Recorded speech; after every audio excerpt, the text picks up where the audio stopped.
Cuando abrí la puerta del garaje y vi el viejo Ford Fiesta 2010, azul y ya descolorido por el tiempo, sentí que mi corazón se hundía. Ese auto era todo lo que quedaba del hombre con el que viví 30 años de mi vida. Con sus más de 200.000 kilómetros recorridos, los arañazos en los costados y el discreto golpe en el parachoques, parecía tan cansado como los recuerdos que guardaba. Mi nuera miró el auto y se rió, inclinándose para susurrarle algo a mi hijo, lo suficientemente alto para que yo lo oyera, ni siquiera para dejar algo que valiera la pena, solo esta chatarra.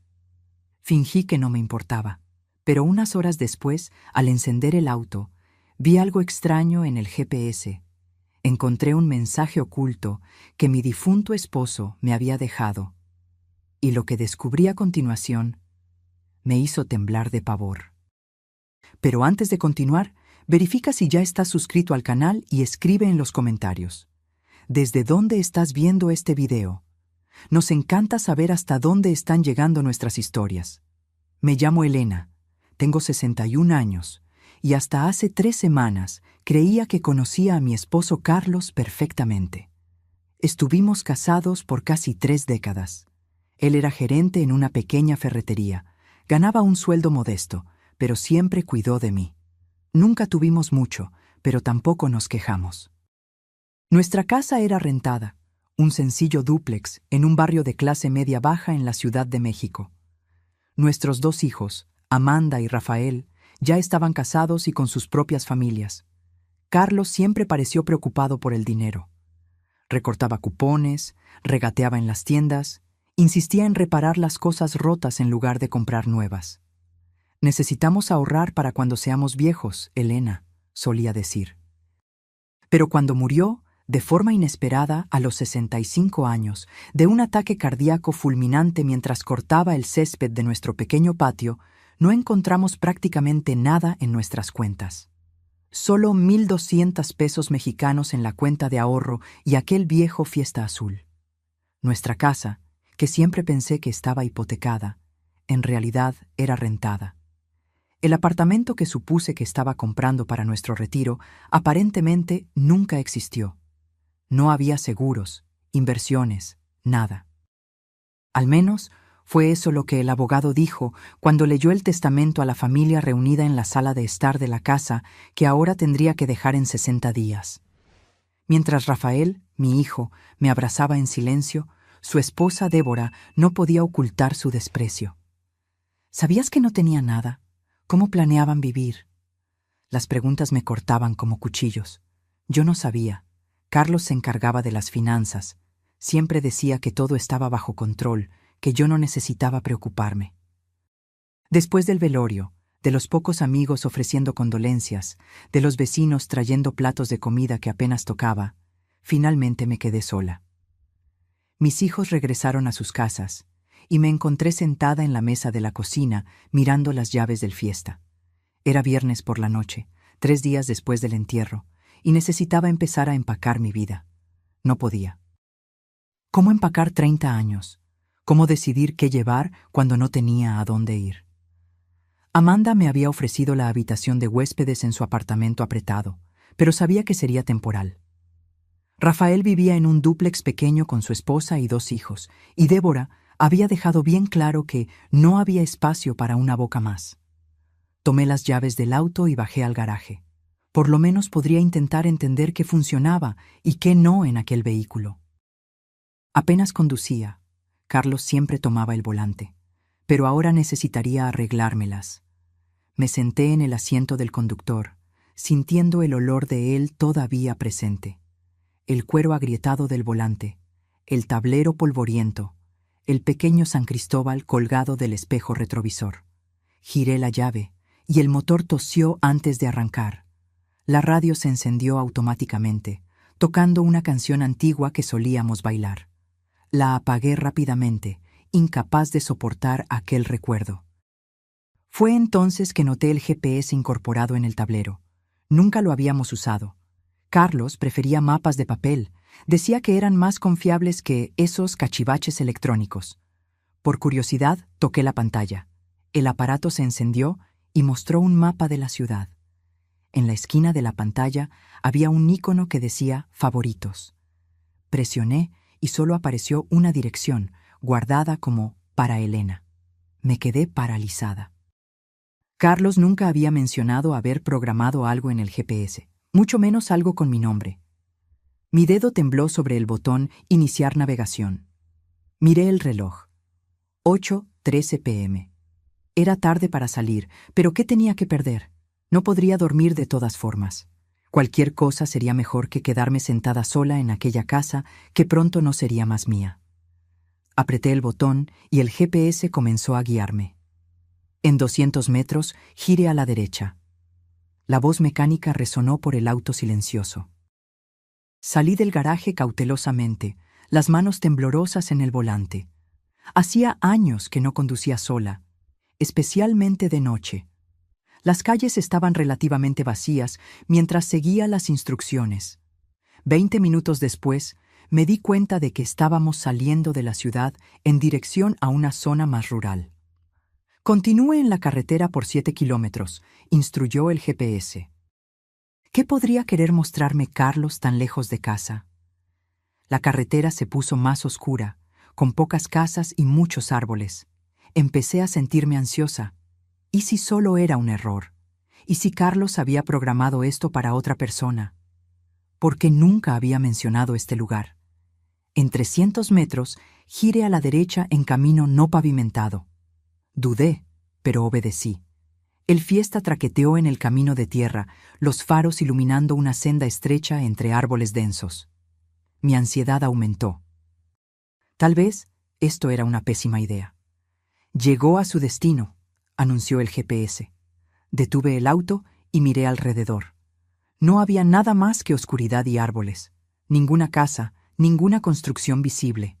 Solo un pequeño claro y lo que parecía ser el inicio de un sendero. Apagué el motor, pero dejé los faros encendidos, iluminando el camino por delante. Salí del auto con la linterna del celular en mano. El aire de la noche estaba fresco, y el silencio era interrumpido solo por el sonido distante de grillos. El sendero frente a mí era estrecho pero bien definido, como si alguien lo recorriera con frecuencia.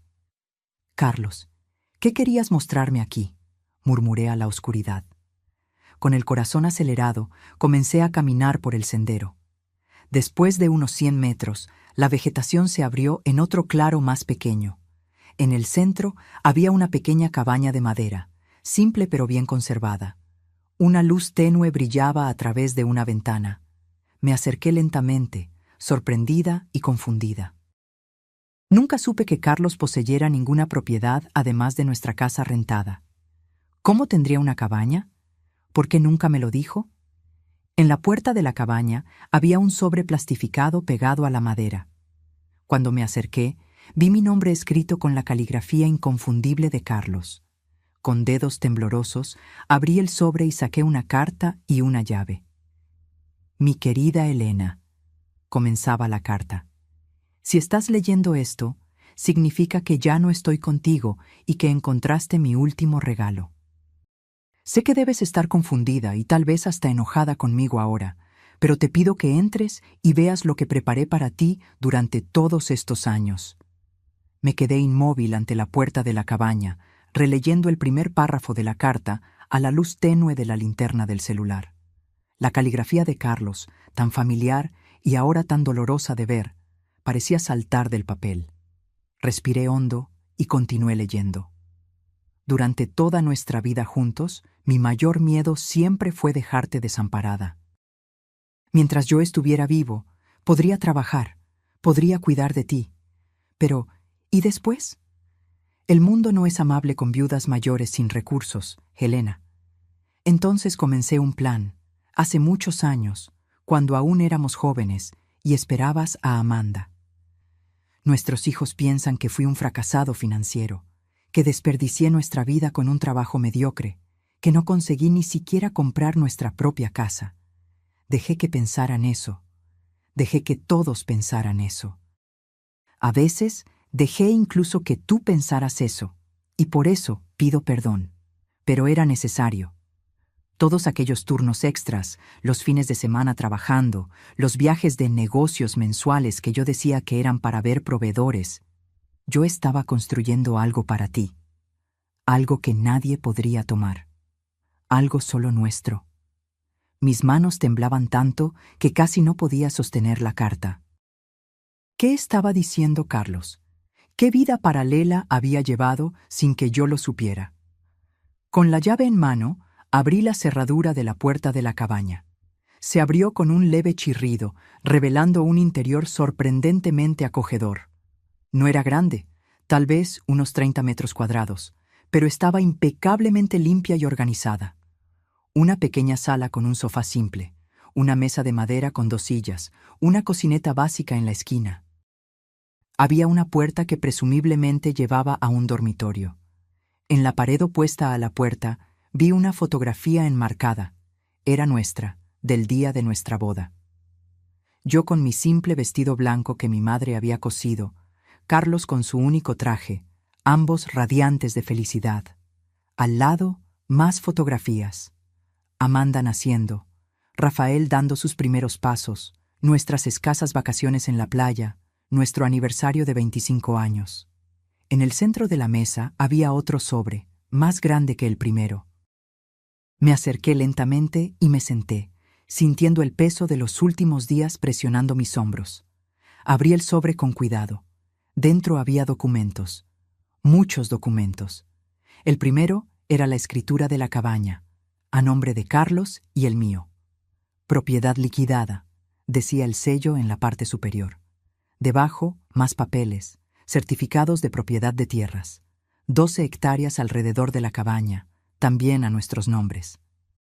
Un extracto bancario de una cuenta que yo nunca supe que existía, con un saldo que me hizo ahogar. 782.450 pesos mexicanos. Y había más. Pólizas de seguros, inversiones en diferentes fondos, acciones de empresas, todo meticulosamente organizado y documentado. Cada papel representaba años de planificación silenciosa, de ahorros escondidos, de un futuro que Carlos estaba construyendo mientras yo pensaba que apenas podíamos pagar las cuentas. Dentro del sobre encontré la continuación de la carta. Elena, todo lo que ves aquí es tuyo ahora. La cabaña, la tierra, los ahorros, las inversiones. Calculé que, administrando con cuidado, tendrás lo suficiente para vivir cómodamente por el resto de tu vida. No es una fortuna, pero es seguridad. Nunca necesitarás depender de nadie. Elegí no incluir esto en el testamento oficial porque no quería que nadie lo supiera, ni siquiera nuestros hijos. No porque no confíe en ellos, sino porque aprendí a lo largo de los años que el dinero cambia a las personas, y principalmente porque quería que esta fuera una conversación entre nosotros dos, incluso si yo ya me hubiera ido. Debes estar preguntándote por qué mantuve todo esto en secreto. ¿Por qué viví como si fuéramos casi pobres cuando teníamos todo esto guardado? La verdad es que vi a muchos amigos perderlo todo por ostentar un poco de éxito. Vi a familias mendigando préstamos, a parientes distantes apareciendo con peticiones, a emprendimientos fracasados porque alguien creía que les sobraba el dinero. Decidí, entonces, vivir por debajo de nuestras posibilidades. Guardar cada centavo extra. Invertí en tierras cuando eran baratas, en acciones de empresas sólidas.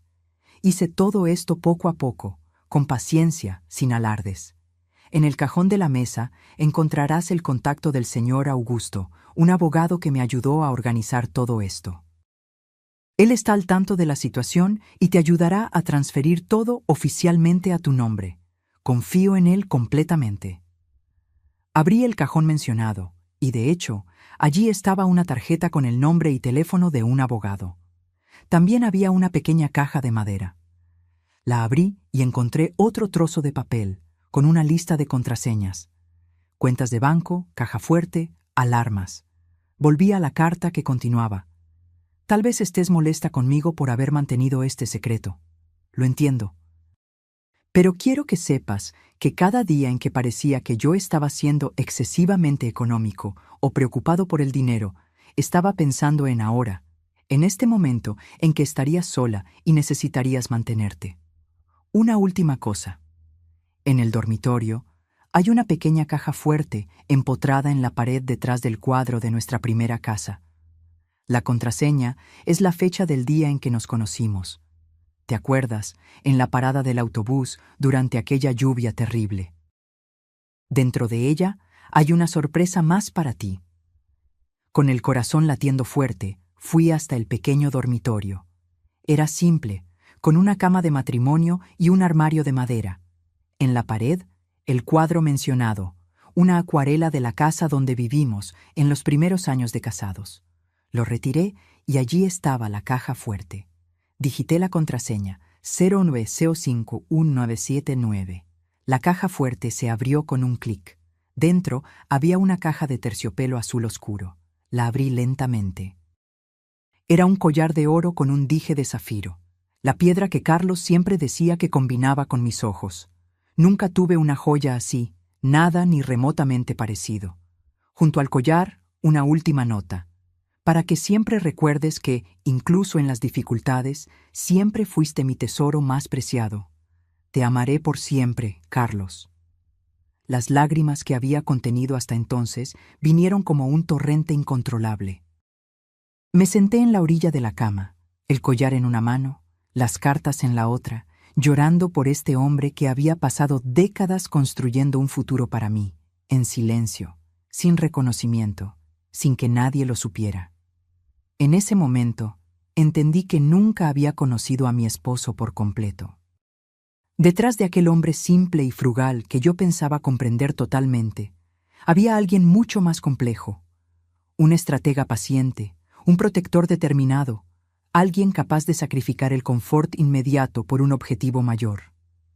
Pasé la noche en la cabaña, sumergida en los recuerdos y en los documentos que representaban una vida de devoción silenciosa. Cuando el sol comenzó a salir, me di cuenta de que, a pesar de todo el dolor de la pérdida, Carlos me había dado un último regalo que iba mucho más allá del dinero o de la seguridad financiera. Me había dado la posibilidad de un nuevo comienzo. A la mañana siguiente salí de la cabaña al aire fresco del campo. El sol iluminaba las 12 hectáreas de tierra que ahora eran mías. Una propiedad que, según los documentos, Carlos venía comprando poco a poco, parcela por parcela, durante los últimos 20 años. Caminé por la propiedad, descubriendo un pequeño lago, árboles frutales plantados a intervalos regulares, y hasta un huerto bien cuidado en la parte trasera de la cabaña. ¿Quién mantenía todo esto mientras Carlos estaba trabajando en la Ciudad de México? En los documentos encontré la respuesta. Un contrato con el señor Joaquín, un señor local que cuidaba la propiedad semanalmente. El contrato estaba pagado por un año entero más. Volví a la cabaña y tomé un café, pensando en lo que haría a continuación. La realidad comenzaba a asentarse. Yo no estaba desamparada. No necesitaría la caridad renuente de mis hijos o la compasión fingida de mi nuera. Tenía un lugar para vivir, dinero para mantenerme y un futuro que, aunque solitario sin Carlos, no era desesperado. Tomé el celular y llamé a mis hijos. Les pedí que vinieran a encontrarme en aquella dirección, diciendo solo que había descubierto algo importante que Carlos había dejado. Amanda sonó preocupada, Rafael confuso, pero ambos prometieron venir al final de la tarde. Mientras esperaba, organicé los documentos en la mesa. Releí todo varias veces, todavía intentando absorber la magnitud de lo que Carlos había hecho. Entendí entonces por qué él siempre parecía tan cansado, por qué trabajaba tanto, por qué insistía en ahorrar cada centavo. No era avaricia, era amor. A las 4 de la tarde oí autos acercándose. Salí al porche de la cabaña y vi 2 vehículos deteniéndose al lado de mi fiesta. El pequeño Honda de Amanda y el Chevrolet de Rafael, con Débora en el asiento del pasajero. «Mamá, ¿qué es este lugar? ¿Cómo lo encontraste?» Amanda corrió hacia mí, abrazándome fuerte. Ella parecía genuinamente preocupada. «Hemos estado intentando llamarte por horas». Rafael se acercó más despacio, mirando alrededor con curiosidad evidente. ¿De quién es esta cabaña? ¿Por qué nos llamaste aquí? Débora permaneció unos pasos atrás, examinando todo con expresión crítica. Deberías estar descansando en casa, no conduciendo por ahí sola, comentó, sin mirarme a los ojos. Vengan conmigo, dije simplemente, conduciéndolos dentro de la cabaña. Los tres se detuvieron en la entrada, sorprendidos con el interior acogedor y bien cuidado. Siéntense, indiqué la mesa donde los documentos estaban dispuestos. Tengo algo que mostrarles. Les conté entonces sobre el GPS en el auto, sobre cómo había seguido las coordenadas la noche anterior, sobre lo que había encontrado. Les expliqué sobre los documentos, sobre la estrategia financiera de Carlos, sobre la vida doble que él había creado, no por deshonestidad, sino por precaución y amor. Amanda comenzó a llorar cuando mostré los valores de las cuentas e inversiones. Rafael se quedó en silencio, mirando fijamente la escritura de la propiedad con nuestros nombres. Débora palideció visiblemente. Les estoy mostrando esto porque son mi familia, expliqué. Quiero que sepan que estoy bien, que no necesitan preocuparse por mí. Su padre cuidó de todo. ¿Por qué nunca nos lo contó? Rafael finalmente habló, su voz temblorosa. ¿Por qué vivir como si estuviéramos siempre al borde de la quiebra cuando teníamos... ¿esto? Le pasé la parte de la carta donde Carlos explicaba sus motivos. Rafael leyó en voz alta, su voz quebrándose en las últimas palabras. Amanda se secó las lágrimas. Él siempre fue tan discreto, tan reservado sobre el dinero. Recuerdo cómo se molestaba cuando pedíamos juguetes caros o ropa de marca. Él estaba enseñándonos a valorar lo que importa, respondí, entendiendo ahora más claramente las actitudes de Carlos. Él quería que fuéramos felices con poco, porque sabía que la verdadera riqueza no está en lo que poseemos. Débora, que había permanecido en silencio, finalmente habló. Entonces, ¿todo esto es tuyo ahora? ¿La cabaña, el terreno, el dinero? Sí, respondí simplemente. Pero mis planes no cambiaron. Voy a seguir viviendo modestamente, como Carlos me enseñó. La única diferencia es que ahora puedo hacerlo en mi propio espacio, sin ser una carga para nadie. Algo se encendió en sus ojos, una mezcla de sorpresa, vergüenza y tal vez cálculo. Conocía bien aquella mirada. En los pocos años desde que ella se había casado con Rafael, yo había visto aquella expresión siempre que se mencionaba el dinero. Bueno, esto es una gran sorpresa, murmuró. Estamos muy felices por ti, por supuesto. Y si necesitas ayuda para administrar todo esto, Rafael tiene experiencia con inversiones, ¿no es así, querido? Mi hijo parecía incómodo. Mamá sabe lo que está haciendo, Débora. Además, papá ya proveyó un abogado para ayudarla. Pasamos las horas siguientes explorando la propiedad juntos. Les mostré el lago, los árboles frutales, el huerto. Amanda sugirió que podríamos hacer un almuerzo familiar allí todos los meses. Rafael, siempre práctico, comenzó a hacer planes para mejorar el camino de acceso. La propiedad se ubicaba cerca del hermoso pueblo de Huasca de Ocampo. Cuando el sol comenzó a ponerse, Amanda me abrazó fuerte. Voy a extrañarte en la ciudad, pero estoy feliz de que tengas este lugar. Parece algo que papá haría, cuidando de ti incluso después de irse. Rafael también me abrazó, sosteniéndome por más tiempo de lo habitual. Perdóname, susurró. Debí haber insistido más en ayudarte, en lugar de dejar que Débora... No completó la frase, pero no era necesario. Está todo bien, respondí. Ustedes no sabían. Nadie sabía. Mientras ellos se preparaban para irse, Débora se acercó a mí con una sonrisa que no alcanzaba sus ojos. Elena, necesito pedirte disculpas por lo que dije el día del testamento, sobre que Carlos no había dejado ni para un funeral decente. Fue cruel y equivocado. La miré, viendo no solo la falsedad de sus palabras, sino también algo más, el arrepentimiento no por la crueldad, sino por haber subestimado a mi esposo, por haber juzgado nuestra vida basada solo en lo que podía ver. No tienes que disculparte, Débora, respondí tranquilamente. En realidad, tenías razón. Carlos no dejó dinero para un funeral. Hizo algo mucho mejor, dejó recursos para que yo continuara viviendo. Ella abrió la boca para responder, pero no encontró palabras.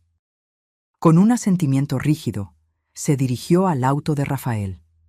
Me quedé en el porche, mientras los dos autos se alejaban por el camino de tierra, ahora iluminado por el último brillo del atardecer. El peso que había cargado en los días desde la muerte de Carlos, el miedo al futuro, la humillación de la aparente pobreza, la angustia de la dependencia, comenzaba lentamente a disiparse. Volví dentro de la cabaña y me senté nuevamente a la mesa, releyendo la carta de Carlos una vez más. A la luz suave de la lámpara, noté algo que había escapado a mi atención antes, una nota a pie de página en la última hoja.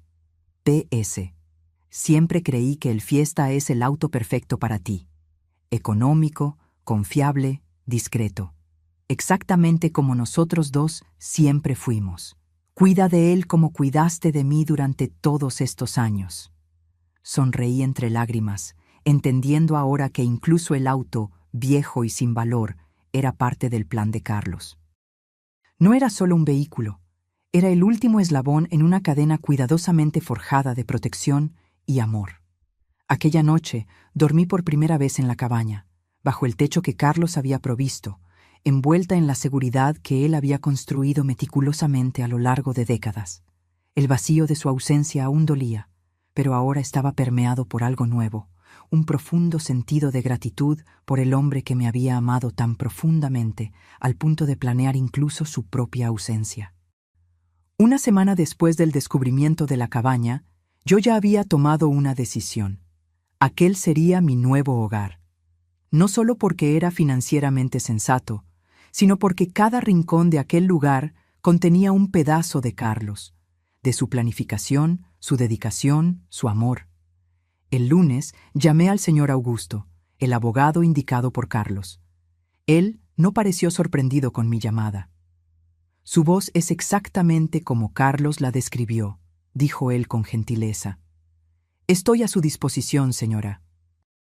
Elena. Su esposo organizó todo con extremo cuidado. En los días siguientes, me encontré inmersa en un mundo de documentación legal, transferencias bancarias y planificación financiera, cosas que Carlos siempre había manejado. El señor Augusto fue paciente, explicando cada detalle, conduciéndome por el proceso de asumir control sobre aquella fortuna inesperada. Su esposo era un hombre extraordinariamente metódico, comentó el abogado durante uno de nuestros encuentros. En 32 años de abogacía, nunca vi a alguien planear con tanta antelación y precisión. Descubrí que Carlos había comenzado este plan justo después del nacimiento de Amanda, nuestro primer hijo. Había abierto una cuenta secreta con una pequeña cantidad, y durante 30 años depositó consistentemente parte de su sueldo allí. Compró la primera parcela de tierra cuando la región aún era completamente rural y poco valorizada, en las afueras de la Ciudad de México, cerca de Huasca de Ocampo, y fue añadiendo más áreas a lo largo de los años. La cabaña fue construida por partes.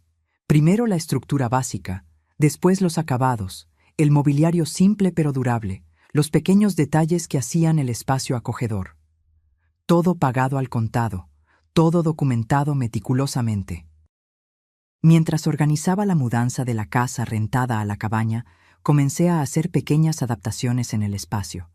Carlos había construido pensando en funcionalidad y confort básico, pero ahora yo podría añadir mi propio toque. Compré cortinas nuevas, más coloridas que las neutras que él había escogido. Agregué algunas plantas, traje mis libros favoritos, puse más fotografías en las paredes. El señor Joaquín, el cuidador que se encargaba de la propiedad, se volvió un apoyo invaluable.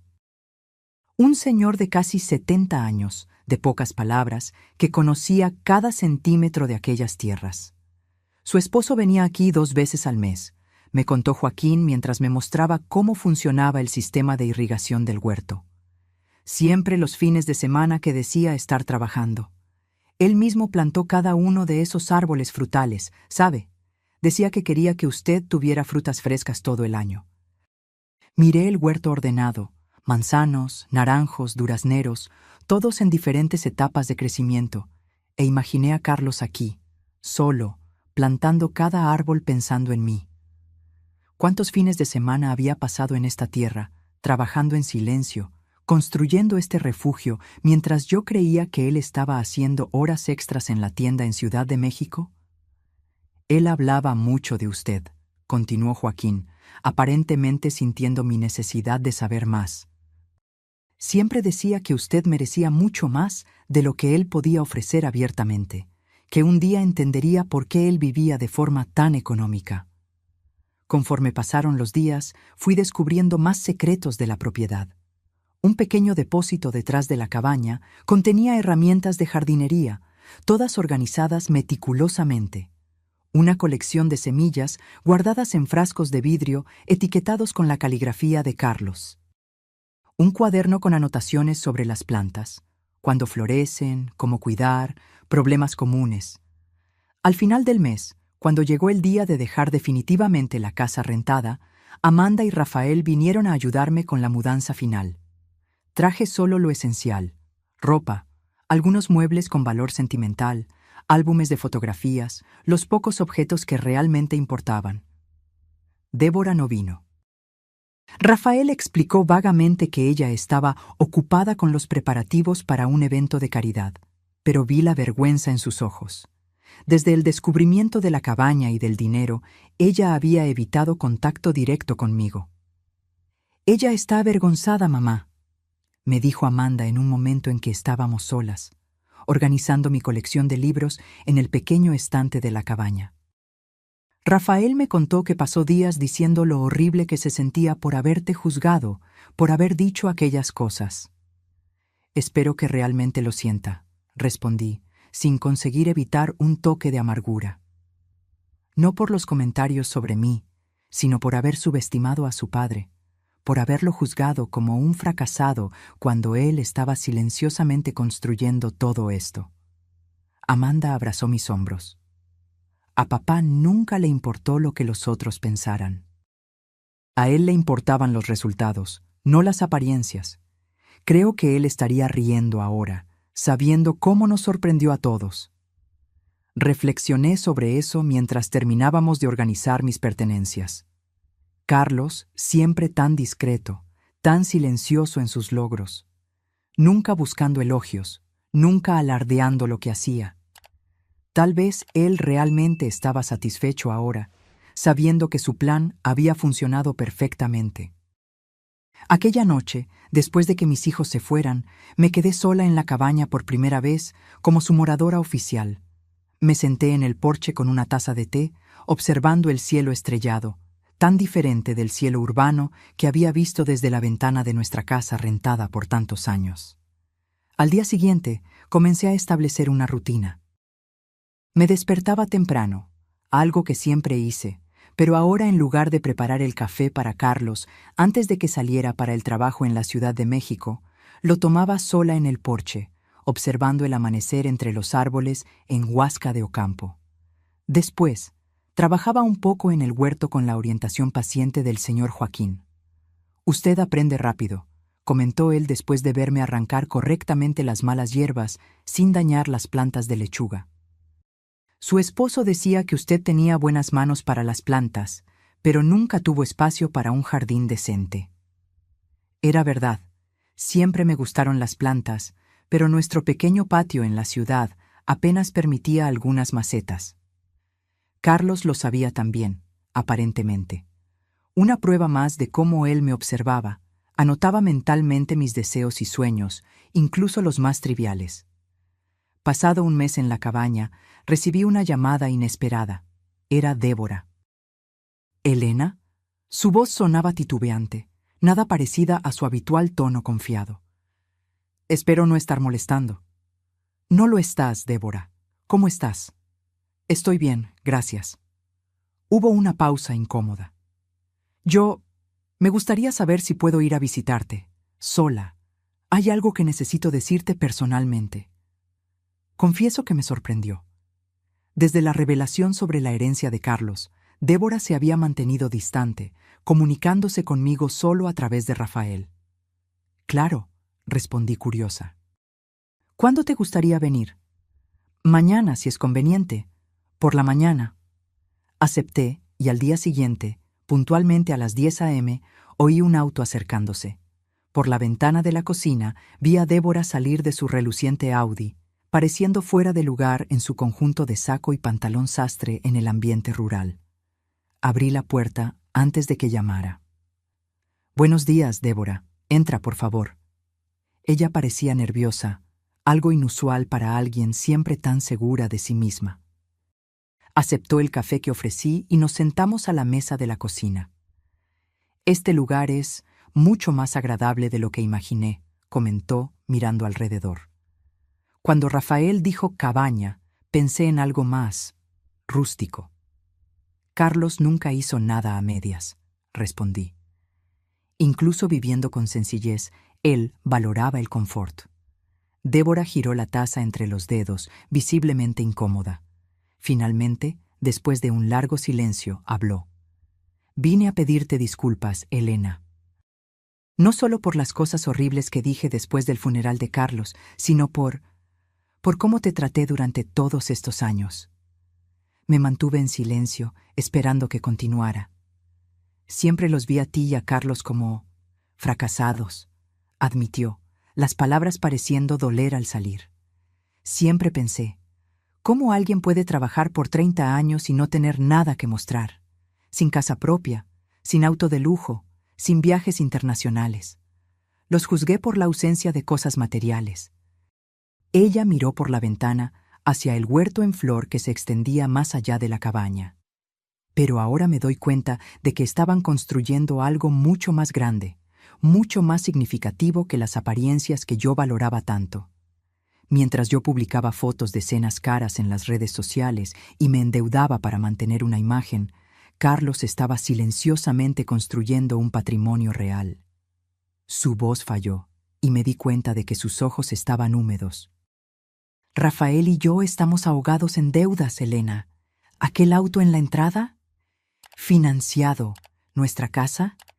Hipotecada hasta el techo. Todo para mantener una imagen de éxito que no existe. Y lo más irónico, los consideré a ti y a Carlos un ejemplo de fracaso, cuando en realidad ustedes eran los que estaban haciendo todo bien». Me quedé en silencio, procesando aquella confesión inesperada. Parte de mí sentía una satisfacción amarga. La nuera que siempre me había mirado con condescendencia, ahora admitía su error. Pero otra parte de mí sentía compasión por la joven mujer claramente en conflicto frente a mí. «Débora, no necesitamos vivir en función del juicio ajeno», dije finalmente. Carlos entendió eso mucho antes que yo. A él no le importaba lo que los otros pensaran de nuestro estilo de vida, con tal de que estuviéramos seguros. ¿Cómo podías vivir así, sin importarte lo que los otros pensaban, sin desear más?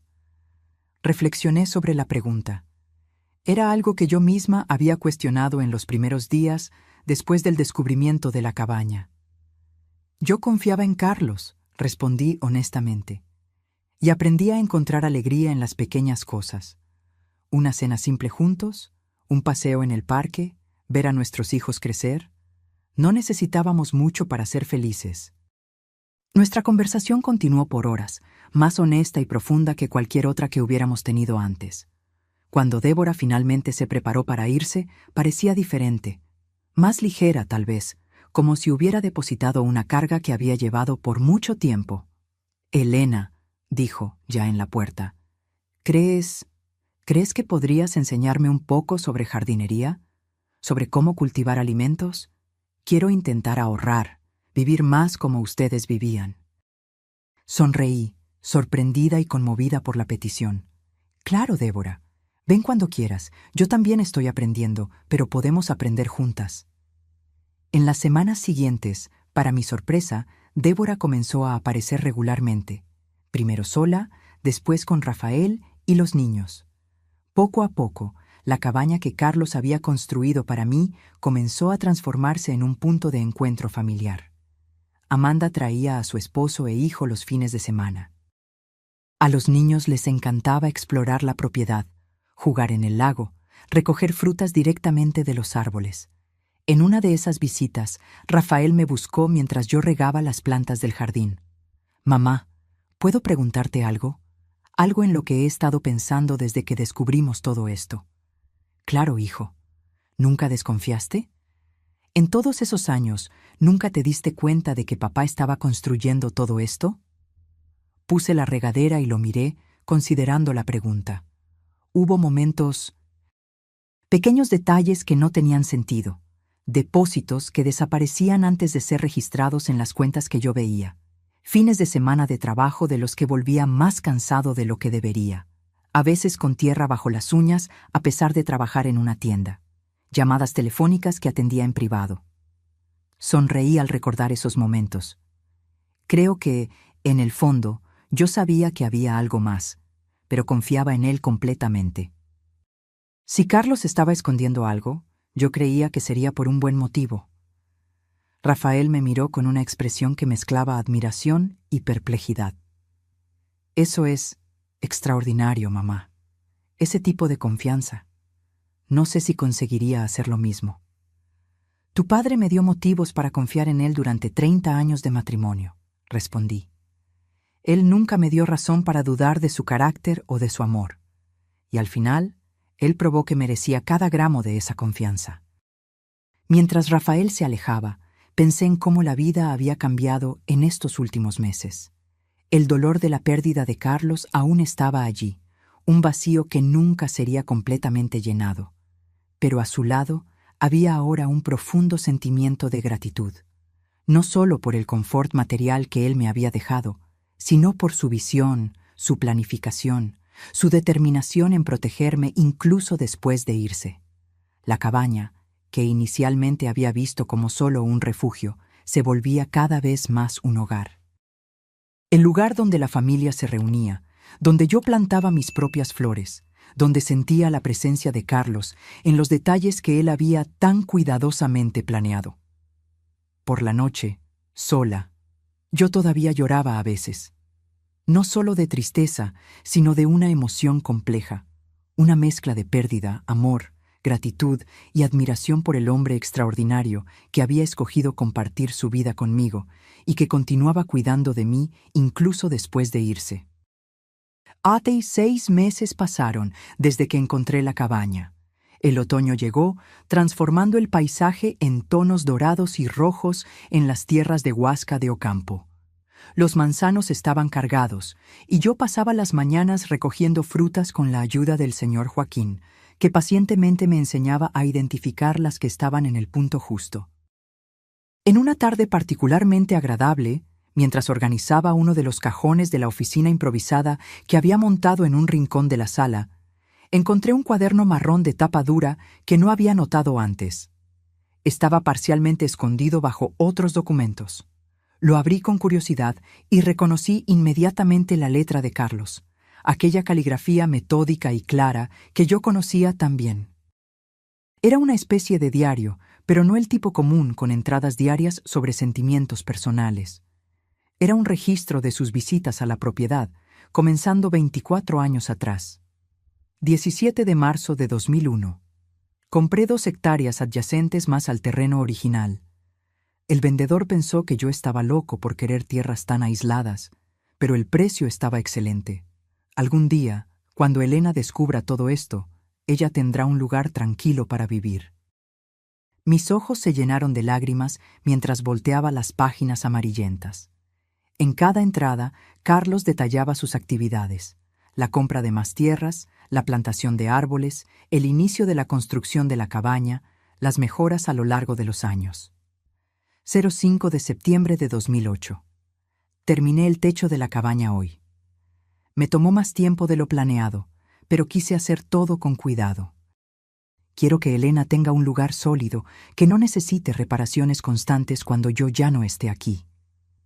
La realidad de su planificación me golpeó con nueva fuerza. Carlos no solo había ahorrado dinero para mí, Él había literalmente construido un futuro con sus propias manos, ladrillo por ladrillo, árbol por árbol. 18 de julio de 2015. Planté durazneros hoy. A Elena siempre le gustaron los duraznos frescos, pero nunca pudimos tener un huerto en la ciudad. Calculé que estarán dando buenos frutos en unos 8 o 10 años. Espero estar vivo para verlos, pero si no lo estoy, espero que a ella le guste este regalo tardío. Me senté en la silla, el cuaderno abierto en mi regazo, imaginando a Carlos planeando plazos de maduración de árboles frutales, considerando un futuro en el que él no estaría presente. El pesimismo práctico de sus anotaciones contrastaba con el profundo optimismo del acto de plantar, crear algo que solo daría frutos años después. Continué leyendo, cada página revelando más del hombre con quien había compartido mi vida, pero que, aparentemente, yo nunca había conocido completamente. 02 de noviembre de 2019. El médico encontró algo en el examen. No le dije nada a Elena todavía. No quiero preocuparla sin necesidad. Pero si las sospechas se confirman, necesito acelerar los planes. La cabaña está prácticamente lista, pero aún hay detalles que quiero finalizar. El dinero está invertido de forma segura. Si sucede lo peor, ella estará protegida financieramente. Me congelé. 2019, 5 años antes de su ataque cardíaco. ¿Carlos sabía que estaba enfermo? ¿Por cuánto tiempo cargó ese peso solo? Volteé rápidamente las páginas, buscando más información. Las entradas se volvían más frecuentes, más urgentes. 15/01/2020. Confirmado, es un problema cardíaco grave. El médico recomendó cirugía, pero las chances no son buenas. Decidí no contarle a Elena por ahora. ¿Para qué? Ella solo se preocuparía, y no hay mucho que se pueda hacer aparte de lo que ya estamos haciendo. Estoy tomando los medicamentos, siguiendo la dieta. Mientras tanto, trabajo lo máximo que puedo aquí en la propiedad. Quiero dejar todo perfecto para ella. Una ola de choque recorrió mi cuerpo, rió mi... ¿Carlos había pasado los últimos 4 años de su vida sabiendo que estaba muriendo? Todos aquellos almuerzos ligeros que él insistía en comer, la caminata diaria que comenzó para mantenerse en forma, ¿eran parte de un régimen médico que él me escondía? Las últimas páginas del diario eran esporádicas, con entradas más breves, como si cada palabra exigiera esfuerzo. 07 de junio de 2023. Programé el GPS hoy. Parece una tontería, pero es importante que Elena encuentre este lugar cuando yo ya no esté aquí. Pensé en simplemente darle la dirección, pero ella merece la jornada del descubrimiento. Merece sentir lo que sentí todas las veces que vine para acá. La anticipación, la sensación de algo especial esperando al final del camino. La última entrada era de apenas algunas semanas antes de su muerte. 23 de marzo de 2024. Ya no tengo energía para trabajar en la propiedad como antes. Le pedí al Señor, Joaquín, que asuma más responsabilidades. Él aceptó, sin hacer preguntas, aunque sospecho que él lo sabe. Siento que mi tiempo se está acabando, pero estoy en paz. Hice lo que pude para garantizar que Elena esté bien. Todo lo que construí, planté, ahorré, todo fue por ella. Solo espero que ella entienda por qué mantuve el secreto. No era desconfianza, era amor. Quería protegerla no solo de la inseguridad financiera, sino también del dolor de verme disminuyendo poco a poco. Prefiero que ella me recuerde fuerte, incluso si eso significa irme sin aviso. Cerré el cuaderno, incapaz de contener las lágrimas. Carlos había enfrentado su muerte inminente con la misma aproximación metódica y pragmática con que conducía todo en su vida.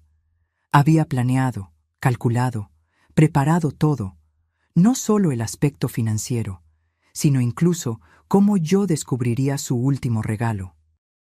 Y él había escogido sufrir solo, cargar el conocimiento de su enfermedad en silencio, para ahorrarme el dolor prolongado de verlo languidecer. No sabía si debía sentir gratitud por esta última protección o dolor por haber sido privada de la oportunidad de despedirme adecuadamente, de hacer sus últimos años más confortables, de decir todas las cosas que quedaron por decir. Aquella noche llamé a mis hijos. Necesitaba compartir este descubrimiento con ellos. Necesitaba que alguien más supiera la verdadera historia del hombre extraordinario que había sido su padre. Amanda lloró al teléfono. Rafael permaneció en silencio por largos momentos antes de decir, con la voz embargada, «Él fue más fuerte de lo que cualquiera de nosotros imaginaba». Al día siguiente, le pedí al señor Joaquín que viniera a conversar conmigo. Cuando se sentó a la mesa de la cocina, puse el diario frente a él. «Usted sabía sobre la enfermedad de él, ¿verdad?». El viejo cuidador asintió lentamente. Su esposo me hizo prometer que no le contaría a nadie. Dijo que era mejor así. ¿Por cuánto tiempo lo supo? Casi 5 años, por lo que entendí. En el último año, él apenas conseguía trabajar. Venía hasta aquí y se quedaba sentado en aquel banco cerca del lago, mirando todo lo que había construido. A veces me pedía que hiciera pequeños ajustes, un clavo aquí, una tabla allá. Otras veces solo se quedaba en silencio, como si estuviera despidiéndose. Imaginé a Carlos sentado solo a la orilla del lago, contemplando la propiedad que había creado para mí, consciente de que su tiempo se estaba acabando, pero determinado a completar su misión autoimpuesta. ¿Por qué cree que él nunca me contó? ¿Sobre la propiedad? ¿Sobre la enfermedad? Joaquín reflexionó antes de responder, sus manos callosas descansando sobre la mesa. Su esposo era un hombre reservado, doña Elena. No hablaba mucho, pero cuando hablaba de usted, sus ojos brillaban. Él me dijo una vez que la mayor alegría de él era verla feliz, despreocupada. Creo que él no quería que usted cargara el peso del conocimiento, ni sobre la enfermedad de él, ni sobre los sacrificios que hizo para construir todo esto. Sacrificios. La palabra resonó en mi mente. ¿Cuántos fines de semana Carlos había pasado trabajando en esta tierra en lugar de descansar? ¿Cuántas horas extras en la tienda en Ciudad de México? ¿Cuántos pequeños lujos negados a sí mismo para ahorrar algunos pesos más? Todo para construir este refugio que yo ahora llamaba hogar en Huasca de Ocampo. Aquella tarde, caminé hasta el lago y me senté en el mismo banco que Joaquín había mencionado. El sol de otoño se reflejaba en el agua, creando patrones dorados en la superficie. Los árboles alrededor, muchos plantados por las propias manos de Carlos, se mecían suavemente con la brisa. «Yo habría compartido esta carga contigo», susurré al aire, como si él pudiera oírme. «Pero entiendo por qué escogiste cargarla solo. Era quien tú eras, el protector, el proveedor, siempre pensando en mí antes que en ti mismo». En los días siguientes, encontré un nuevo propósito. Comencé a registrar mi propia versión de la historia en un cuaderno similar al de Carlos. No solo para mí, sino para mis hijos, mis nietos, para quien viniera después. Quería que conocieran al verdadero Carlos, no solo al hombre quieto y frugal que parecía haber dejado poco para su familia, sino al visionario paciente que había construido un legado de amor a lo largo de décadas. Y a medida que el otoño daba lugar al invierno, encontré una paz que no esperaba. El dolor de la pérdida permanecía, pero ahora estaba entrelazado con una profunda admiración por el hombre que me había amado tan completamente, tan silenciosamente, hasta su último suspiro. El primer aniversario de la muerte de Carlos se acercaba, trayendo consigo una melancolía que intenté contrabalancear con actividad constante. Transformé la pequeña oficina en un espacio de recuerdos, fotografías nuestras a lo largo de los años, objetos que él valoraba, el diario que había encontrado cuidadosamente preservado en una caja de madera que Rafael había hecho especialmente para eso. El invierno había sido difícil. La soledad a veces pesaba, especialmente en las noches más frías. Pero había desarrollado una rutina que me sustentaba. El trabajo en la propiedad, las visitas regulares de mis hijos y nietos, las nuevas amistades que había cultivado en la comunidad rural alrededor de Huasca de Ocampo. Una semana antes de la fecha, recibí un llamado telefónico inesperado. Era el señor Augusto, el abogado. Señora Elena, tengo un sobre más que su esposo dejó conmigo. Él me instruyó específicamente para entregárselo a usted solo después de un año de su partida. Mi corazón se aceleró. ¿Un sobre? ¿Con qué? Él no me dijo el contenido, solo la fecha en que debía ser entregado. Puedo llevárselo a usted mañana, si le es conveniente. Acepté, la mente repleta de preguntas. ¿Qué más podría haber dejado Carlos para mí? ¿Qué más había planeado con su meticulosidad característica? Al día siguiente, recibí al señor Augusto en el porche de la cabaña. Él parecía admirado con la propiedad, comentando sobre lo bien cuidado que estaba todo. Su esposo hablaba de este lugar con tanto orgullo, dijo él, aceptando una taza de café. En las pocas veces en que nos encontramos aquí, él mostraba cada detalle como si fuera un tesoro. Él construyó todo esto solo, ¿sabe? Con sus propias manos. Sí, él me contó. Un hombre notable, su Carlos. En todos mis años de abogacía, raramente encontré a alguien tan determinado. Después de algunas formalidades, él finalmente me entregó el sobre. Un paquete de tamaño medio, sellado, con mi nombre escrito en la caligrafía de Carlos. Él me hizo prometer que lo entregaría personalmente, no por correo, explicó el abogado. Dijo que era demasiado importante para arriesgarse a perderse. Después de que el señor Augusto se fue, me senté a la mesa de la cocina y abrí cuidadosamente el sobre. Dentro había otro sobre más pequeño y una memoria USB negra, junto con una carta. Mi querida Elena, si estás leyendo esto, significa que ya ha pasado un año desde que partí. Espero que este año, a pesar del dolor que sé que sentiste, también haya traído descubrimientos y, quién sabe, incluso alguna alegría. Espero que la cabaña se haya vuelto un hogar para ti, que los árboles que planté estén dando frutos, que estés encontrando paz en este lugar que construí, pensando en ti con cada clavo, con cada teja. Hay una última cosa que quiero compartir. Algo que tal vez ayude a explicar por qué viví como viví, por qué tomé las elecciones que tomé. En la memoria USB encontrarás una grabación. Es una conversación que tuve con mi propio padre una semana antes de que él falleciera. Yo tenía 22 años. Tú y yo estábamos comprometidos desde hacía solo 2 meses. ¿Te acuerdas de lo jóvenes que éramos? ¿De cuántos sueños teníamos? ¿Cuántos planes?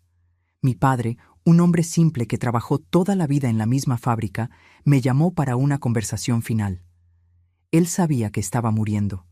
Cáncer, etapa terminal. Grabé nuestra conversación sin que él lo supiera. En la época, creí que era una forma de preservar su voz, sus consejos. No me di cuenta de que sería el modelo para todo lo que haría en los 40 años siguientes. Escucha cuando estés lista. Tal vez ayude a entender al hombre con quien te casaste. Un hombre que, incluso después de tantos años a tu lado, tal vez permaneció un misterio en algunos aspectos. El sobre más pequeño contiene otra sorpresa, algo que compré hace muchos años y guardé para este momento específico. Un símbolo, nada más. Con todo mi amor, para siempre, Carlos. Con manos temblorosas, conecté la memoria USB a la pequeña laptop que había comprado para administrar la propiedad. Encontré un único archivo de audio, fechado de hace 43 años. Cuando hice clic para reproducir, la voz de Carlos, joven, vibrante, tan diferente de la voz más grave que conocí en los últimos años, llenó la cocina. «Papá, ¿puedo grabar nuestra conversación para recordar después?» Una voz más ronca, que nunca había oído antes, respondió. «No necesitas eso, hijo. Lo que tengo para decir es simple. No lo vas a olvidar. Aún así, me gustaría tener tu voz conmigo». Un suspiro. «Entonces está bien. ¿Qué quieres saber?» «Me llamaste para conversar. Dijiste que tenías algo importante para decirme antes de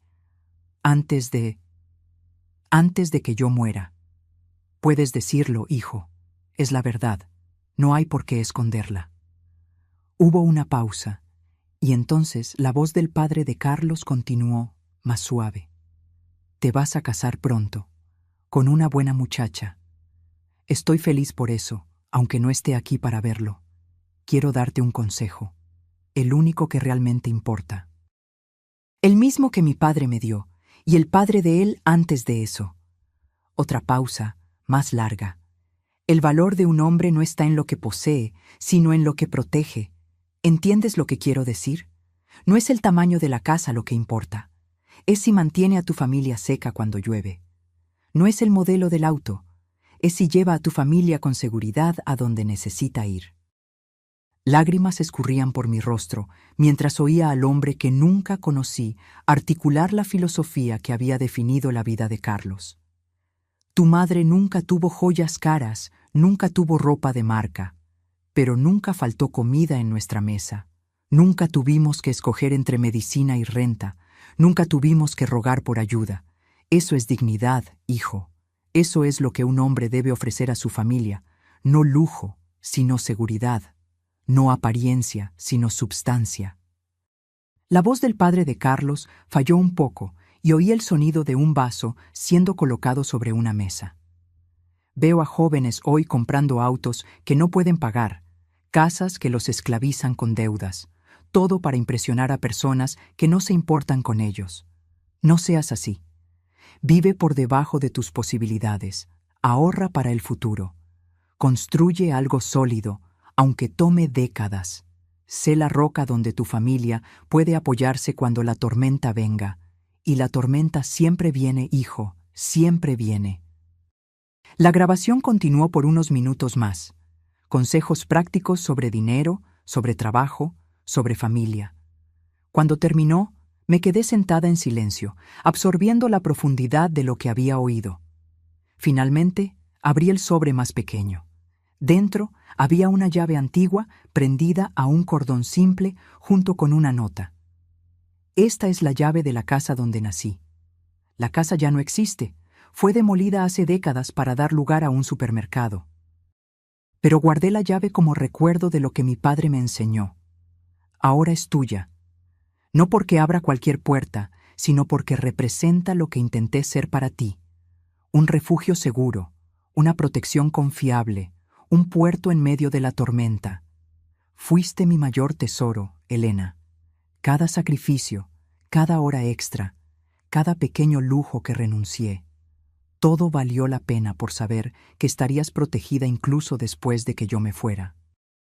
Me puse el cordón alrededor del cuello, la llave antigua reposando contra mi corazón. Era pesada, sustancial, como el amor que Carlos había demostrado silenciosamente por tantos años. Aquella noche, me senté en el porche y escribí en mi propio diario, una práctica que había adoptado desde que encontré el de Carlos. Hoy, un año después de su partida, finalmente entendí completamente al hombre con quien me casé. Carlos vivió según un código de valores que ya no es común en nuestro mundo obsesionado por las apariencias. Él valoraba seguridad por encima de confort, substancia por encima de estilo, protección por encima de ostentación. En un mundo que mide el éxito por lo que exhibes, él midió el suyo por lo que consiguió proteger, principalmente a mí. Su legado no son solo los árboles que plantó o el dinero que guardó, sino el ejemplo de amor que demostró. Un amor que no necesita focos, que no busca aplausos, que se expresa a través de actos silenciosos de devoción constante. Llevo esa lección conmigo ahora. Y mientras el mundo allá afuera continúa corriendo tras lo más nuevo, lo más brillante, lo más impresionante, encuentro paz sabiendo que fui amada de la forma más verdadera posible, no con palabras grandiosas o gestos espectaculares, sino con una vida entera de pequeñas decisiones hechas pensando en mí. La primavera trajo nueva vida a la propiedad en Huasca de Ocampo. Los durazneros que Carlos había plantado casi 10 años antes florecieron abundantemente, prometiendo una cosecha generosa en los meses siguientes. Alrededor de la cabaña planté flores coloridas, algo que Carlos siempre práctico, no había priorizado, pero que yo sabía que él apreciaría por hacerme feliz. En una mañana soleada de abril, recibí una visita inesperada. Un auto que no reconocí se detuvo al inicio del sendero que llevaba a la cabaña. Un hombre de mediana edad salió, mirando alrededor con curiosidad evidente. ¿Puedo ayudarlo?, pregunté desde el porche, cautelosa con visitantes desconocidos. El hombre sonrió, retirándose los lentes de sol. Señora Elena, mi nombre es Ricardo Méndez. No sé si Carlos alguna vez mencionó mi nombre. Fruncí el ceño, intentando recordar. No lo recuerdo. ¿Era amigo de mi esposo? Colega de trabajo, en realidad. No en la ferretería, sino... Bueno, es sobre eso que vine a conversar. ¿Puedo tener unos minutos de su tiempo? Intrigada, lo invité a entrar. Servimos café en el porche, aprovechando el clima agradable. Ricardo parecía incómodo, inseguro sobre cómo empezar. Señora Elena, trabajo para una empresa de inversiones inmobiliarias. Me enteré de su pérdida solo recientemente, y creí que tal vez Carlos no tuvo tiempo de explicar todo sobre los negocios que hacíamos juntos. Sentí una ola de confusión. ¿Negocios? Carlos trabajaba en la ferretería. Era gerente allí por casi 30 años en la Ciudad de México. Ricardo asintió, una sonrisa comprensiva en su rostro. Sí, lo era. Pero esa era solo una parte de su vida profesional. Carlos también trabajaba con nosotros como consultor de inversiones inmobiliarias.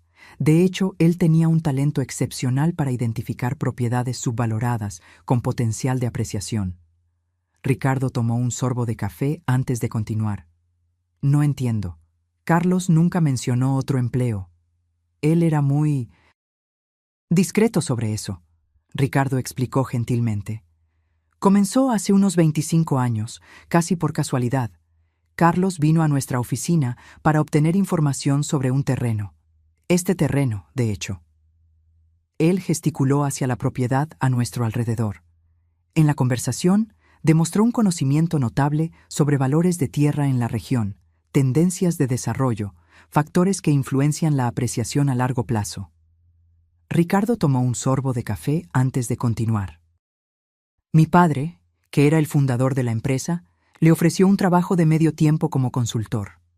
Carlos se rehusó inicialmente, pero mi padre insistió en al menos pagar por sus opiniones sobre algunos terrenos que estábamos considerando. Fue así que comenzó. Yo estaba aturdida. ¿Me está diciendo que Carlos tenía un segundo empleo secreto durante todos esos años? No exactamente un empleo regular. Él nos ayudaba a evaluar propiedades, principalmente en áreas rurales como esta, alrededor de Huasca de Ocampo. A veces, hacía esto remotamente, analizando datos y mapas. Otras veces, visitaba los lugares personalmente. Eran aquellos viajes de negocios mensuales para ver proveedores, me imagino. Carlos tenía una intuición natural para lo que funcionaría a largo plazo. Su especialidad eran inversiones de horizonte extendido, propiedades que no darían retorno inmediato, pero que se apreciarían significativamente en 15, 20 años. Recordé los viajes mensuales de Carlos, las horas extras los fines de semana. Todas las piezas comenzaban a encajar de una forma que nunca había imaginado. Él era pagado por esto, continuó Ricardo. Muy bien pagado, de hecho. Carlos insistía en recibir parte de su compensación en participaciones en las propiedades que ayudaba a identificar, en lugar de solo dinero. Con el tiempo, esto se acumuló substancialmente. ¿Qué exactamente quiere decir con substancialmente?, pregunté, mi voz casi un susurro. Ricardo abrió su maletín y retiró una carpeta de documentos. Este es el motivo de mi visita, de hecho. Carlos poseía participaciones minoritarias en 17 emprendimientos diferentes a través de nuestra empresa. Centros comerciales, condominios residenciales, edificios comerciales, todos seleccionados con aquella mirada de largo plazo que era su marca registrada. Él empujó la carpeta en mi dirección. Estos son los documentos detallando esas participaciones, que ahora son suyas por derecho. Intentamos contactarla antes, pero solo recientemente descubrimos sobre esta propiedad. Con manos temblorosas abrí la carpeta. Había contratos, extractos financieros, proyecciones de rendimientos. Números que hacían la cuenta bancaria que Carlos me había dejado parecer casi insignificante en comparación. La última evaluación total de esas participaciones, Ricardo dijo suavemente, es de aproximadamente 8.7 millones de pesos mexicanos. El mundo pareció girar a mi alrededor. Me apoyé en la silla, incapaz de hablar. Carlos nunca le contó, ¿verdad? Ricardo preguntó gentilmente. Moví la cabeza, las lágrimas comenzando a empañar mi visión. Nunca. Él me dejó esta propiedad, algo de dinero en cuentas e inversiones. Creí que era todo. Ricardo sonrió tristemente. Conociendo a Carlos, no estoy sorprendido. Él siempre fue extremadamente reservado sobre su riqueza. En la empresa sabíamos que él vivía muy por debajo de sus posibilidades, pero respetábamos su privacidad. Él mencionó una vez que prefería construir patrimonio a exhibirlo. El valor de un hombre no está en lo que posee, sino en lo que protege, susurré, recordando las palabras del padre de Carlos en la grabación. Exactamente, Ricardo concordó, pareciendo impresionado. Él dijo eso algunas veces. Era casi un mantra para él. Miré nuevamente los documentos, intentando comprender la magnitud de lo que estaba viendo. Todos esos años, mientras ahorrábamos para comprar un sofá nuevo o pensábamos 2 veces antes de cenar fuera. Él estaba construyendo un imperio silencioso, Ricardo completó. No para ostentar, sino para garantizar su futuro. Carlos rehusó varios aumentos, ¿sabía? Prefería recibir en participaciones en los negocios. Decía que el dinero se gasta, pero las buenas inversiones crecen con el tiempo. En ese momento, recordé todas las veces en que Carlos había rehusado compras que podíamos haber hecho, de todas las veces en que él insistió en arreglar algo roto en lugar de reemplazarlo. No era por mezquindad o falta de recursos, era parte de una filosofía de vida más profunda, una visión de largo plazo que yo nunca había comprendido completamente. ¿Por qué nunca me contó? Pregunté, más para mí misma que para Ricardo. El hombre consideró la pregunta por un momento. No puedo responder con certeza, claro, pero mi padre, que trabajó con Carlos por más tiempo, siempre dijo que él tenía un miedo casi supersticio. Ricardo, interrumpí, una súbita realización me golpeó. Él sabía que estaba enfermo. En los últimos años. Sí, Ricardo confirmó con un suspiro. Él nos contó sobre su problema cardíaco hace unos 4 años. Fue cuando comenzó a organizar todo más meticulosamente, transfiriendo documentos a nombre de ustedes dos, garantizando que todas las participaciones estuvieran debidamente registradas. Él preparó todo, murmuré. Hasta el último detalle, Ricardo concordó. Incluso pidió que esperáramos algunos meses después de su partida antes de contactarla. Dijo que quería que usted tuviera tiempo para acostumbrarse a las primeras revelaciones antes de conocer el resto. Pensé en el GPS programado para traerme a la cabaña, en las cartas cuidadosamente escritas, en los documentos organizados, cada etapa planeada para guiarme gentilmente a través de un proceso que podría haber sido abrumador si se revelaba de una sola vez. Hay una cosa más, Ricardo agregó, retirando un sobre final de su maletín. Carlos pidió que yo entregara esto personalmente, después de explicar sobre las inversiones. Acepté el sobre, reconociendo inmediatamente la caligrafía de Carlos. Lo abrí con cuidado, intentando controlar el temblor en las manos. Mi Elena, si Ricardo está entregando esta carta, ya sabes sobre mi otro trabajo. Espero que entiendas por qué mantuve esto en secreto por tanto tiempo. Al principio, era solo una forma de ganar un dinero extra para construir algo para nosotros. Conforme el éxito de las inversiones creció, comencé a temer que la riqueza pudiera cambiar nuestra vida de maneras que yo no deseaba. Vi tantas familias destruidas por el dinero, amistades corrompidas por la envidia, matrimonios arruinados por expectativas infladas, hijos malcriados por facilidades excesivas. Temía también que, si algo me sucedía demasiado pronto, quedarías vulnerable a oportunistas, a consejeros interesados solo en tu nueva riqueza. Entonces decidí crear capas de protección. Primero la cabaña y el dinero suficiente para una vida confortable. Después, esta revelación final. Sé que puede parecer manipulador, y tal vez lo fue.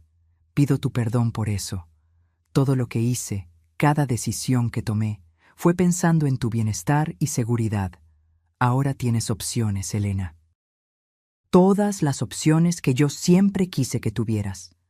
Puedes seguir viviendo simplemente en la cabaña, usar solo lo que necesites de los rendimientos para vivir cómodamente.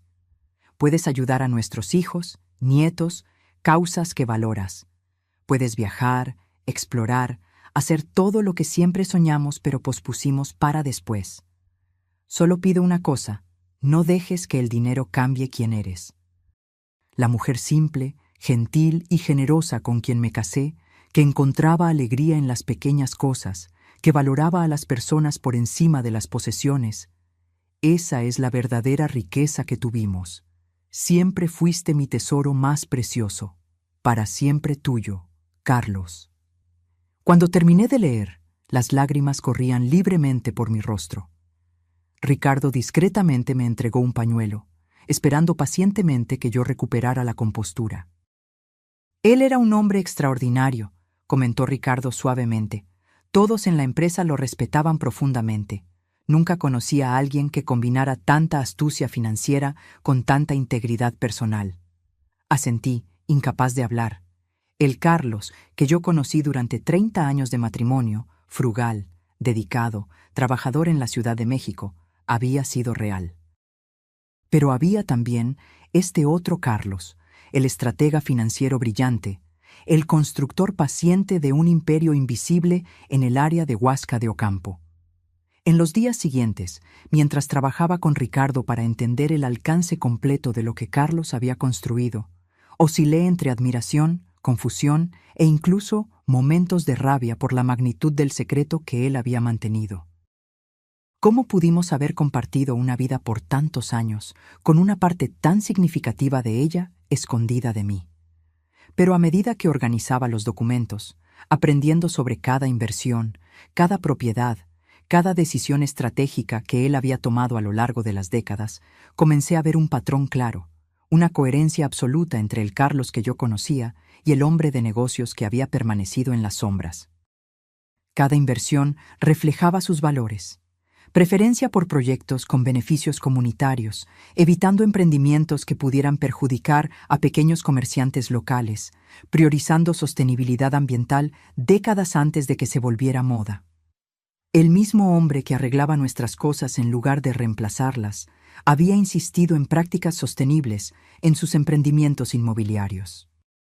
El mismo hombre que ahorraba centavos en el supermercado había donado anónimamente para causas locales a través de fundaciones ligadas a sus inversiones. 3 semanas después de la visita de Ricardo, reuní a mi familia en la cabaña. Era un domingo soleado, perfecto para un almuerzo al aire libre. Mientras observaba a Amanda y Rafael ayudando a montar las mesas bajo los árboles, sus hijos corriendo alrededor, jugando con el perro que había adoptado recientemente, sentí una profunda certeza sobre lo que necesitaba hacer. Débora, que en los últimos meses se había vuelto sorprendentemente cercana, ayudaba en la cocina, preparando una ensalada con verduras frescas del huerto. ¿Está todo bien?, preguntó, notando mi silencio contemplativo. Perfectamente bien, respondí, solo pensando en cómo la vida da vueltas inesperadas.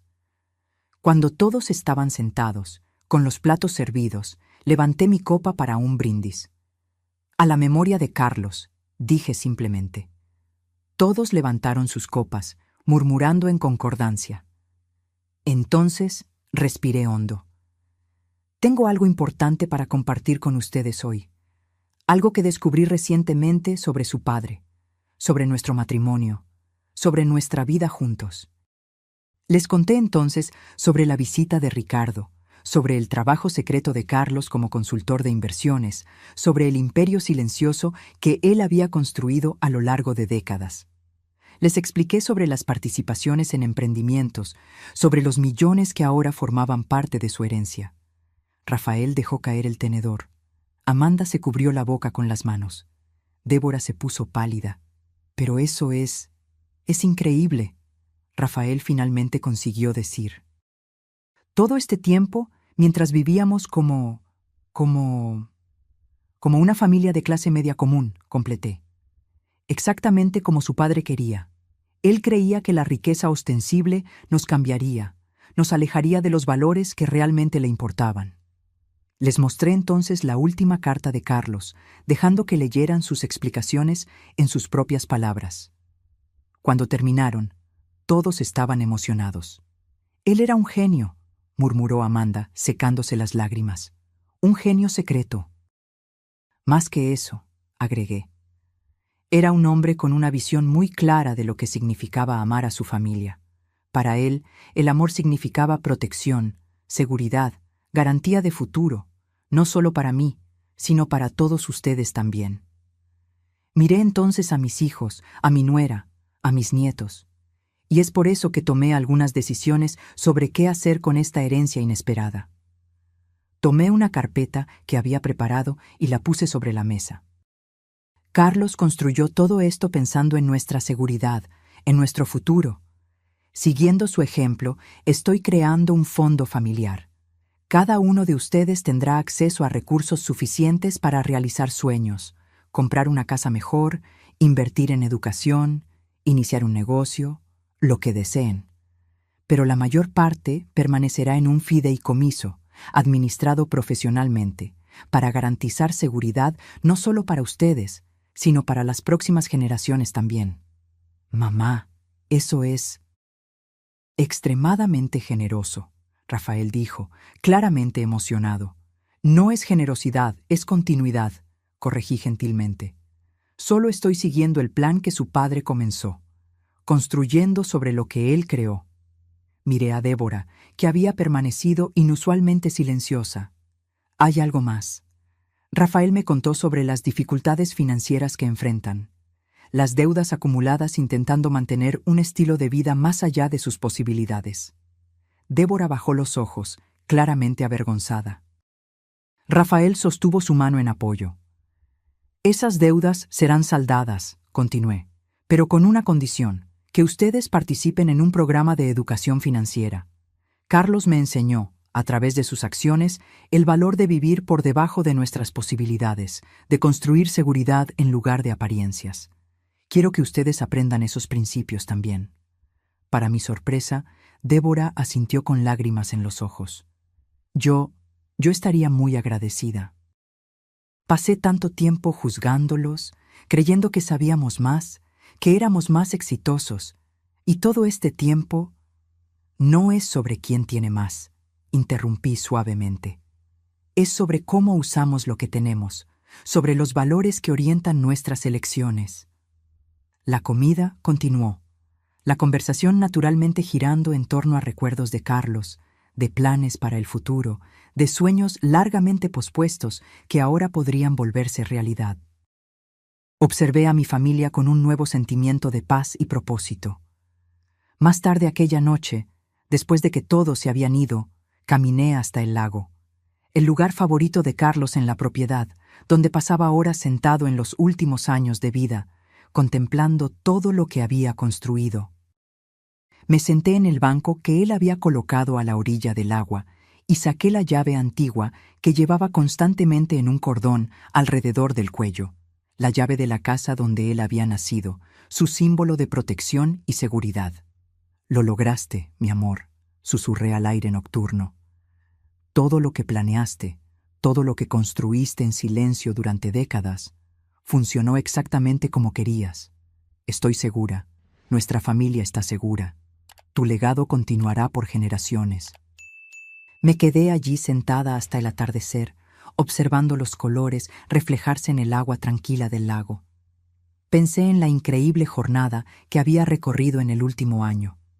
de la viuda aparentemente desamparada, con solo un auto viejo como herencia a la guardiana de un imperio invisible, cuidadosamente construido a través de décadas de trabajo silencioso y planificación meticulosa.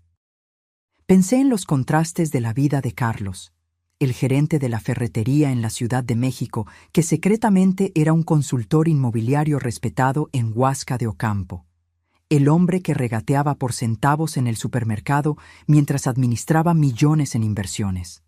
El esposo que mantenía secretos monumentales y aún así era absolutamente fiel en su compromiso de proteger y cuidar. En la semana siguiente, transferí una cantidad significativa a una fundación que crearía becas de estudio para jóvenes emprendedores, personas con la visión y paciencia que Carlos había demostrado, pero sin los recursos para realizar sus sueños. Establecí también un fondo para preservación ambiental en la región, garantizando que las áreas naturales alrededor de la propiedad permanecieran intactas por el desarrollo. La cabaña continuó siendo mi hogar. Incluso con todos los recursos ahora disponibles, no tenía deseo de mudarme a una mansión o condominio lujoso. Esta simple estructura de madera, construida por las manos del hombre que había amado, contenía más significado y valor para mí que cualquier palacio podría ofrecer.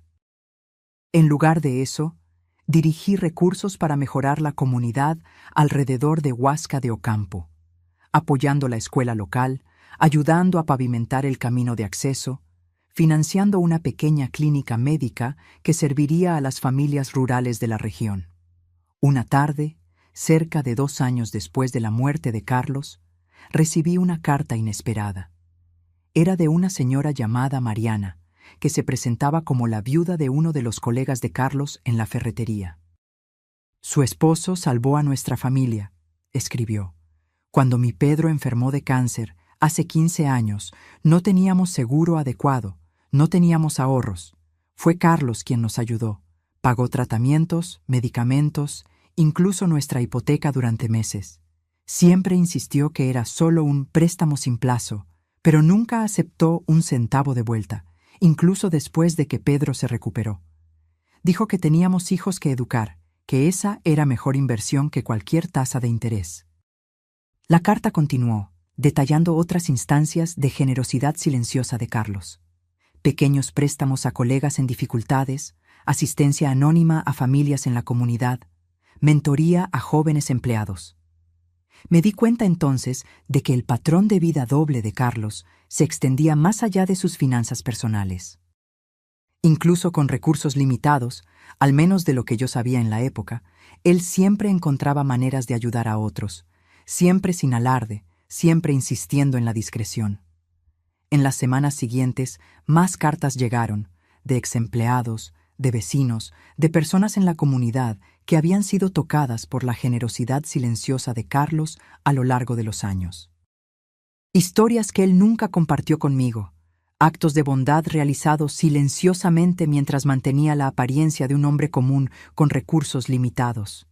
En una tarde de domingo, exactamente 3 años después de su muerte, organicé una pequeña ceremonia en la propiedad. Invité a todos los que habían enviado cartas, junto con nuestra familia y amigos cercanos. En el centro del huerto plantamos un árbol en su memoria, un roble, fuerte y duradero como el legado que él había dejado. Mientras echaba la primera pala de tierra sobre las raíces del árbol, reflexioné sobre la lección final que Carlos me había enseñado, que la verdadera riqueza no es medida por lo que poseemos o exhibimos, sino por el impacto positivo que causamos en la vida de los otros. Que el valor real no está en las cuentas bancarias o propiedades, sino en la seguridad y bienestar que proporcionamos a aquellos que amamos. El viejo Ford Fiesta azul permanece en el garaje, incluso habiendo adquirido un auto más nuevo y seguro. Todavía lo conduzco ocasionalmente, recordando aquella noche fatídica en que seguí las coordenadas del GPS y descubrí el primero de muchos regalos que Carlos había dejado para mí. A veces pienso en lo que mi nuera dijo aquel día sombrío después del funeral, sobre que Carlos no había dejado ni para un funeral decente. Qué profundamente equivocada estaba, y cómo todos lo estábamos, de cierta forma. El hombre quieto y económico que conocíamos había dejado mucho más de lo que cualquiera podría imaginar, no solo en términos materiales, sino en lecciones de vida, en ejemplos de integridad, en demostraciones silenciosas de amor verdadero. En lugar de ostentar riqueza en vida, él escogió construir un legado que continuaría beneficiando a generaciones futuras. En lugar de buscar estatus y reconocimiento, se enfocó en proporcionar seguridad y oportunidades para aquellos que amaba. El último regalo de Carlos no fue el auto, ni la cabaña, ni siquiera los millones en inversiones. Fue la sabiduría que él vivió diariamente, que el amor verdadero se expresa no a través de palabras grandiosas o gestos espectaculares, sino a través de consistencia, de planificación cuidadosa, de sacrificio silencioso hecho de buena voluntad por aquellos que amamos. Una lección que llevo conmigo todos los días, como la llave antigua que aún cuelga alrededor de mi cuello. Un recordatorio constante del hombre extraordinario que escogió vivir una vida aparentemente común, pero que dejó un legado verdaderamente excepcional. Ahora, si te gustó esta historia, haz clic en suscribirte y dime en los comentarios qué parte te dejó con la boca abierta. Y no olvides hacerte miembro para tener acceso a videos exclusivos que no publico aquí. Te espero allá.